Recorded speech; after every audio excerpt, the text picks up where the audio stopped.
Malaysia incar ambalat dengan drone, dirikan pangkalan di Sarawak. Malaysia tak mau kalah dari Indonesia dalam pengadaan drone tempur dan pengintai.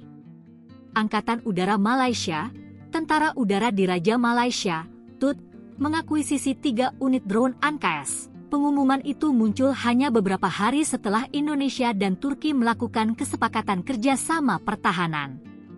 Indonesia akan mengakuisisi 60 drone Bayraktar TB3 dan 9 drone Akincis buatan Baykar. Kesepakatan antara Baykar, Turki, dan Republik Korp Indonesia pada 12 Februari 2025 itu juga menyebutkan drone akan diproduksi di Indonesia sebagai bagian dari transfer teknologi. Kehadiran drone Bayraktar Indonesia dinilai bakal mengubah permainan dalam geopolitik ASEAN. Namun, Indonesia tak akan menjadi satu-satunya negara ASEAN yang mengoperasikan drone serbu dan pengintai, karena bakal disaingi Malaysia yang akan mendatangkan ANKAS. Drone pengintai dan tempur ANKAS itu oleh TUT akan ditempatkan di Pangkalan Labuan, Sarawak.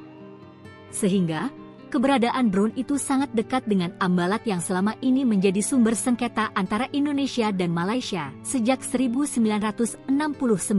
Berdasarkan perjanjian tapal batas landas kontinen yang ditandatangani Malaysia dan Indonesia pada 27 Oktober 1969, blok ambalat disepakati masuk wilayah Indonesia. Namun, pada 1979, Malaysia mengingkari perjanjian dan sejak itu sering mengganggu blok ambalat.